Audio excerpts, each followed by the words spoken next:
I'll kill you all. I'll kill you all. I'm Sarah Shin. I won't let you get away with it. The villainess shouted in despair in the soap opera Jayon is watching. Jahan wondered why villains in soap operas are always seething with rage and anger. For Jahan, villains are all about ramming cars and a knife to the gut, death and obstruction, blah blah blah, all bark and no bite. Despite this, Jahan wanted to watch the soap opera to its ending as it interested her. Suddenly, vision-like flashbacks appeared and she saw the villainess, Hera Shin, pathetically looking at her. Jahan was shocked of this occurrence. But before she could react any further, she experienced sudden pains from her heart. The pain was so severe that it felt like her heart was being torn apart forcefully. Jahan slipped and fell to the ground, thinking about how pathetic her death would be after all the things she's done. Jahan woke up after experiencing what felt like death. She was surprised that she still woke up despite the brief experience of death. Am I in the hospital? Jahan asked herself. Despite her pounding head, she heard a woman ask a person who seemed like the doctor, asked if the person they're talking about is awake. Jahan had no idea that the person they're talking about is actually her. Jahan snapped out of her head after hearing a woman shouting at her, calling her the vice president of Sangwon Trading. Jahan expressed her unfamiliarity with the woman and told her that maybe she got the wrong person. But this only agitated the woman and yelled at Jahan, telling her that she's putting on an act again. The woman left annoyed at her actions. But before the woman left the room, she called Jahan Sarah Shin. Jahan was baffled by the way the woman addressed her. Sarah Shin, Jahan thought. Sarah Shin, the villainess of the soap opera that she was watching. Jahan couldn't simply believe that she is Sarah Shin. Just a while ago, she was watching the soap opera featuring the villainess, Sarah Shin. She ran to the mirror and looked at herself. It was still her face, the face of Jahan, but the scar on her forehead when she hit the table was gone, and the room wasn't hers, but it felt so familiar. That's when it clicked to her. She is Sarah Shin. The woman from earlier is discussing the situation of Sarah Shin. The man that seems like a doctor says that Sarah seems to be suffering from a shorter memory loss, but her memories will naturally return after some time. Jahan believed everything to be a joke. Not only did she die a pathetic death, but she also died at the pinnacle of her moment when she finally bought her own house. Jahan couldn't deny the fact that she has reincarnated as Sarah Shin because the memories of Sarah Shin started flooding into her head. Memories of Sarah being a ruthless villainess and threatening the female lead. As if Jahan's luck wasn't bad enough, she reincarnated as Sarah when the upcoming storyline about Sarah getting destroyed by the three male leads is about to happen. And her ending is death. No, says Jahan. She couldn't accept the fact that her youth days was destroyed by her heart illness, and now she has to live as the ruthless villainess that is about to die in a soap opera. Jahan sprinted outside the house as fast as she can. She ran with adrenaline as the gate finally appeared before her eyes. As her hand was about to reach the gate, someone grabbed her hand with extreme force and pinned her against the wall. The man looked at her with fierce eyes and asked her coldly, "Where do you think you're going, Sarah Shin?" "Where do you think you're going, Sarah Shin?" the man asked with a cold voice. Jahan immediately recognized this man. Rowan Lee, one of the three male leads in the drama, the illegitimate child of the late chairman and co-founder of the Sangwon Company. He came to Sangwon in utter desperation after losing his mother. Chairman Shin saw a resemblance between Rowan and the late chairman and decided to become his patron, helping him rise to the position of vice president of Sangwon Construction. But Sarah Shin, the rightful heir, couldn't accept the reality. She insulted him and humiliated him, and also used violence against him due to the fact that her position was stolen. She even attempted to kill him if she could. Because of this, their relationship and hatred towards each other became Sarah's end after Rowan meets the female lead. When the female lead expressed to Rowan that she couldn't take the Sarah's attempts to harm her anymore, Rowan orchestrated Sarah's death, making it seem like a car accident. Jahan couldn't bear the thought of dying because of that, and tried so hard to get out of the situation she's currently in. She told Rowan to let go of her, but he was persistent and asked her where she is going. Jahan told him that she's giving up everything, even the succession, and would like to just get away from everything. But Rowan doesn't seem to take this seriously and asked her what scheme she is planning. Scheme? It's nothing like that. I swear, said Jahan. Jahan proceeded to tell him that everything just seems meaningless, but Rowan was still doubtful and yelled at her that she must have completely lost it. Rowan squeezed her hand and told her in a cold manner that he's the one who has to clean up after her messes and take care of the chairman. Sarah was so frustrated about everything he said that before he could even finish, Sarah smacked her forehead at his nose angrily. You just don't listen, do you? Fine. I've lost it, Sarah said angrily, leaving Rowan speechless by her actions. Sarah made it clear to Rowan that she is leaving and has no plan of coming back and told him to forget about her. She was about to say something again, but she couldn't finish as she felt a surge of pain from her chest similar to the one she had before she became Sarah Shin. Again, Jahan fainted from the pain. Jahan woke up shortly after and told the doctor about the pain that felt like her heart was being torn apart. But the doctor only told her that it might have been psychosomatic condition caused by extreme stress. On the way home with her mother told her that she should thank Rowan for carrying her to her room when she collapsed. Sarah asked if she could go somewhere for a while for recovery. But her mother just snapped at her and told her how long is she going to keep this up and how upset her father is every time she pulled this kind of stunt. Sarah told her that maybe she's getting sick because she's doing work that doesn't suit her. And her mother responded with, "You have the nerve to say this after stirring up all that drama? You were the one who insisted on becoming the vice president and getting engaged to Jayon in the first place," her mother angrily told her. Sarah was baffled after hearing that she was engaged to Jayon. The Jayon who may strike you as the epitome of a man with no flaws. But in reality, he was only her fiancé in name and agreed to the engagement with the Sangwon group in mind and treated her coldly. From the female lead's point of view, he might be a gentleman. But for Jahan as Sarah, the villainess, why would she marry such a guy? Jahan decided to break the engagement through text and texted Jaeon that she thinks it's best for them to go their separate ways. The original Sarah might harbor romantic feelings towards him, but Jahan had no interest in him and thought of him simply as a jerk. Jahan couldn't help but wonder what could have caused her heart attack last time. Then came into the thought that maybe it was due to her rejecting Sarah's fate. Jahan tossed and turned on her bed, annoyingly thinking that in the end, she has to die one way or another. Suddenly, her phone chimed and she saw a message from Jaeon. Jaeon replied to her message that they should talk in person. I guess breaking up through text is rude even in soap operas, Jahan said to herself. As Sarah walked through the building where she and Jaeon will be meeting, she can't help but notice how fancy the place is for a 10-minute talk. Over here, Jaeon called to her and asked her to have a seat and make herself comfortable. Jahan couldn't deny that Jaeon is intimidating and couldn't help but thought that if only Sarah Shin hadn't loved this man, her life wouldn't have gone downhill. The turning point of Sarah Shin's downhill path was when Jaeon, who only entered their engagement mainly for profit, found love with the female lead. After Jaeon breaks off their engagement, Sarah got tangled up in Sangwon's financial scandal and became a criminal facing false accusations. She lost Sangwon, which she desires the most, and the person she loved, leaving her with nothing. So to survive as Sarah Shin, Jahan has to cut all ties with Jaeon. So, why do you want to break off the engagement? Jaeon asked. Jahan responded with I just felt like it. Jaeon stared at her, observing as if making sure she is serious. Jaeon told her that she was so desperate to marry him that she would even grovel at his feet. And now, she wants to break off the engagement? Yeah, well, that's about it, Sarah said calmly. Jaeon furrowed his eyebrows and said, "Does this still seem like a joke to you?" He explained that marriage is a kind of business arrangement. You can't just break it off because of your personal whims. Why not? Sarah nonchalantly asked. For all the business talks, we didn't sign a prenup, there's nothing in between us, and I don't even like you anymore, Sarah said, once again. Then something clicked in her. Don't tell me you've developed feelings for me, Jaeon, she asked him with a disgusted face. It caught him off guard.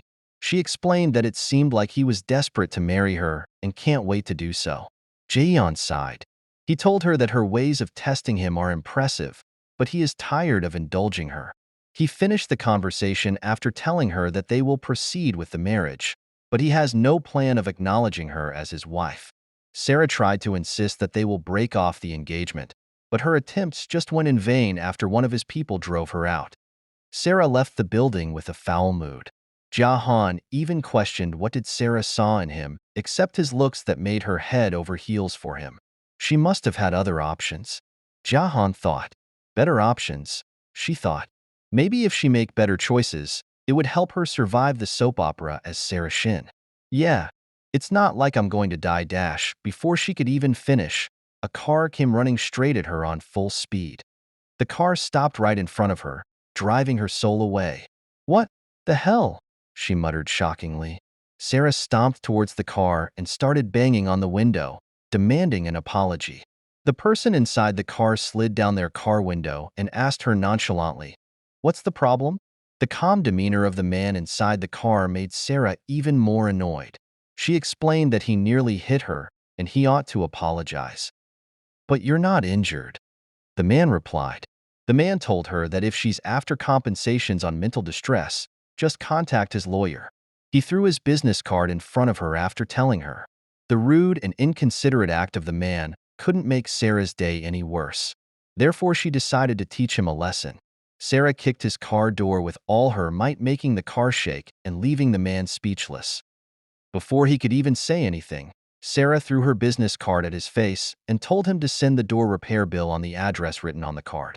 Sarah left immediately after making him taste his own medicine. Songwon Trading. Sarah Shin, he muttered, staring at Sarah's business card.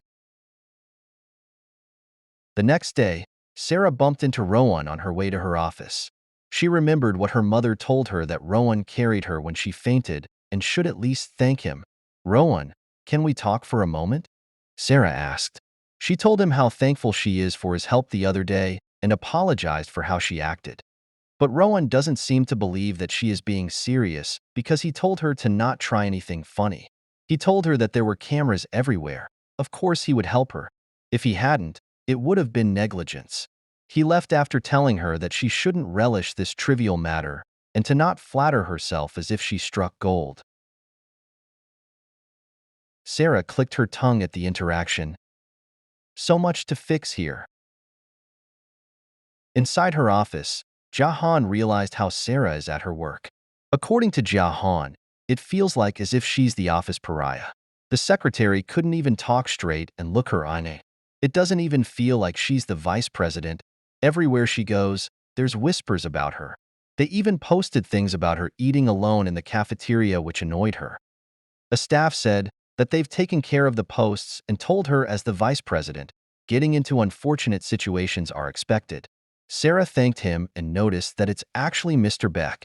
She expressed her struggles trying to piece everything together, but Mr. Beck assured her that if she ever needed help, don't hesitate to call him. Mr. Beck is Chairman Shin's right-hand man. The reason he's with Sarah might be his warning to keep a low profile. But it was completely unnecessary for Jayon, because Jayon already planned to keep a low profile from all of her pin-up frustrations.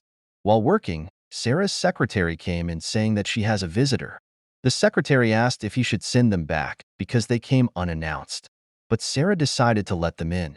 Sarah quickly regretted her decision after seeing the person that was looking for her. The person was no other than the driver of the car that almost hit Sarah yesterday. Sarah didn't hesitate to express her displeasure of the man's presence in front of her. She asked what brings him to her office, which he simply answered with, "You gave me your business card. I thought it was an open invitation." Sarah quickly responded that if it was about the car door repair, just discuss it with her secretary because she has other matters to attend to and doesn't have time for a chat. The man told her that he just came to see her and gave her his business card, telling her that this time he'll give it to her properly and to not lose it. Sarah stared at the business card he handed her. She was surprised by who the man is. The man is Vice President Jongwon Seo, the same man who is driven by nothing but curiosity and desire. A pervert who kidnaps and assaults Sarah Shin. A person Sarah should never associate with.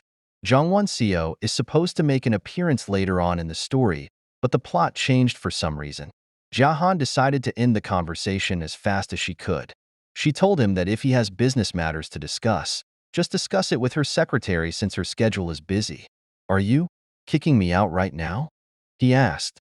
You shouldn't be treating me like this, he said while waving a small camera in his hand. He threatened her that everything was on the dashcam, her verbal abuse, and when she kicked his car door. He told her that he could add another T to the infamous Sarah Shin. Sarah was pissed and told him that he also breached the law by zooming through a crosswalk when the red light was still on. She added that her actions might be caught on his dashcam, but his actions has been caught by the city's CCTV cameras and almost caused a catastrophe in broad daylight. When she thought that Jongwon was distracted, she tried to grab the dashcam from his hand. But Jongwon only laughed at her and told her that she was so predictable. This angered Sarah even more and asked him if the reason he came to her office is to deliver his sorry threat to her. But Jongwon responded that he only came to see her face. And since they'll be seeing each other more often, he might as well say hello and left right after. Sarah returned to her office to think about her actions yesterday with Jongwon and thought that Mr. Beck will probably scold her again. Then, her phone dinged. Someone texted her to ask if she was all right. It seems the person who texted her is Seon Jaeyoung Lee. Seon Jaeyoung Lee, the perfect female lead beloved by all.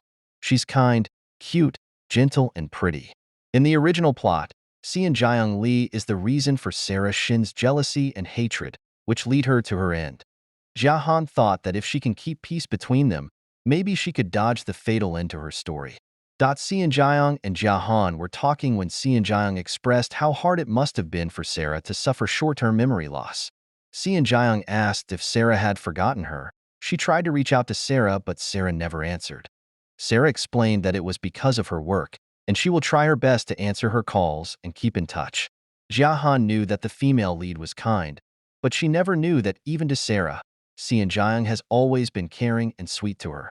Suddenly, a group of girls came and said hello to Seon Jaeyoung. Sarah couldn't remember who those people are and thought maybe some friends. The air suddenly changed between the girls when they noticed that Sarah was there too. They asked Seon Jaeyoung if they could join her. Seon Jaeyoung seemed to hesitate at first and glanced to look at Sarah. Sarah could feel the strange vibe between them and knew that they weren't fan of her. She thought that Seon Jaeyoung would politely refuse, but instead, she welcomed them with a huge smile on her face. Sarah couldn't do anything since she was also just invited. Sarah sat and listened to them talking, but the tension was so sharp that she felt like it could cut her in half. They kept talking about how kind Seon Jaeyoung is and how charming she is that she could pull any man. Sarah just sat next to her and thought about how she could escape the conversation. Then suddenly, Seon Jaeyoung said that Sarah is much more charming and she has never met anyone as sweet and kind as her. This caught Sarah off guard. She wasn't expecting that this was Seon Jaeyoung's way of trying to get her in the conversation. The girls immediately showed Fiskamno that Sarah's in the conversation and told her that she's really something else. Seon Jaeyoung explained that what happened in the past was just a misunderstanding between them and they've patched things up already. Plus, Sarah couldn't remember those things anymore since she suffered amnesia. Seon Jaeyoung added. The girls then mocked Sarah and said that she's always full of surprises. Sarah asked what Seon Jaeyoung meant, but Seon Jaeyoung just ignored her and continued saying it's such a shame that people kept misunderstanding Sarah over things like this. She said, "Why does everyone always think the worst of her?" Seon Jaeyoung added. The girls then whispered and mocked Sarah that maybe it's because of her thick makeup and continued giggling. Seon Jaeyoung then said that if anything, she's jealous of Sarah. She's not even a celebrity, but she put a lot of effort in her appearance.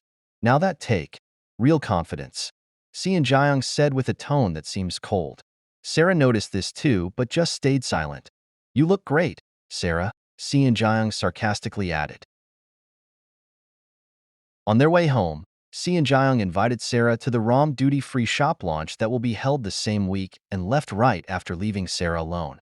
Before they could even get far, Sarah could clearly hear them talking bad things about her, and her memory loss was probably just an act. Sarah just stared at them while listening to their insults.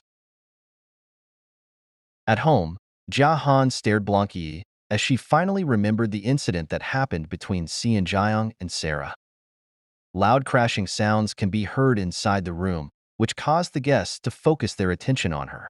Sarah marched towards Jayon, yelling at her that it was her fault for feeding Jayon those ridiculous stories. People blocked Jayon from Sarah and told her that it wasn't Jayong's fault that things weren't working out with her fiancé. But Sarah was so mad that she didn't care about anyone's explanation and grabbed the knife from the table. "I'll end you, Jayon." Jahan was relieved that security guards were there to stop Sarah. If it hadn't been for them, who knows what she might have done. Jahan thought that she should have apologized to Jayon, but she felt like she wouldn't accept her apology just like Rowan. Now, Jahan wasn't even surprised why she was giving her the cold shoulder. How could she even thought that they might get along?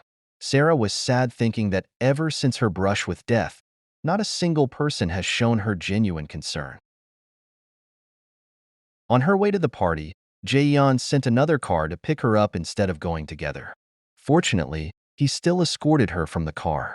Sarah told him that it would have been nice if they came together since he's also invited, but Jayon didn't even care to respond. When they were finally inside, Jayon left her immediately, leaving her standing alone, not knowing what to do. Sarah decided to hang around for an hour and left immediately after, since she had nothing to do. But unfortunately, that wasn't the case when someone approached her. It was none other than Jongwon-seo. He told her that she looked beautiful and anyone would think that she's the guest of honor because of how gorgeous she is. But this didn't flatter Sarah. Instead, she responded, "If you're here to start an argument, please go somewhere else, Director Seo." Jongwon leaned in closer to her and said, "I thought you looked hungry. I was going to suggest we go upstairs to grab a bite," he said with a smile. "Sarah?" Someone noticed them and called. "Sarah, you came," Jayon said. Sarah was startled and just responded plainly. Jayon noticed that Sarah wasn't alone and asked if they knew each other. Sarah explained that they met each other because of some work-related matter and decided to say hello. Jayon seemed skeptical, but Sarah just left immediately, saying that it seems they have something to talk about. When Sarah left, Jayon held on to Jongwon's arm and asked what they were talking about. But Jongwon just answered nonchalantly, as if not caring of the person beside him. Due according to Sarah, who left the two in a hurry, Jayon and Jongwon is supposed to be engaged soon as the story continues. Now, left alone, Sarah sat and had a short eye contact with Rowan. Sarah wasn't surprised that Rowan was invited. All of the key executives of Songwon would have been invited. She thought that she's probably the only fish out of water in this party. If she was still Jahan, she would probably just be an office drone, not some big-shot heiress. "So what exactly am I doing here?" she asked herself. The entire situation feels meaningless to her. It feels like no one acknowledges her. Jahan can't help but wonder if the original Sarah also feels this disconnected, disregarded as a vice president, a fiancé, and even as a friend. Maybe that's why she abandoned this role and disappeared, Jahan thought. Since there's nothing more to do, Jahan got up to leave the party. Suddenly, someone grabbed her hair from behind and pushed her to the ground. "Why you? Because of you. My Yongsan," the man yelled. People heard the man's yell and started clamoring. Thankfully, security came and stopped the man from hurting Sarah any further. As the security dragged the man said, "How can you do that to my daughter? You think you can get away with it?" The man continued yelling as Sarah sat with bruises all over her body. Jayon noticed the people clamoring and saw that it was Sarah they were talking about. He hurriedly ran towards Sarah and thought, how far is this woman trying to push me to my limits? Before he could reach Sarah, someone bumped into him running towards Sarah. "Sarah!" Jayon shouted. "Sarah, I'm so sorry. The man wanted to talk to you and begged that it would only be a minute. I couldn't say no. I didn't expect that it would turn out this way," Jayon explained. "Sarah, I'm so sorry." Before Jayon could continue, Sarah looked at her in the eye and responded coldly, "Can you just shut your mouth?" This caught Jayon off guard and just stared blankly as Sarah was leaving. People started questioning if they wasn't screening their guests for the man to force his was in. But people mainly focused on what the man said about his daughter to Sarah, the woman notorious for her hellish personality. Someone asked, "The loose cannon of Songwon Group?"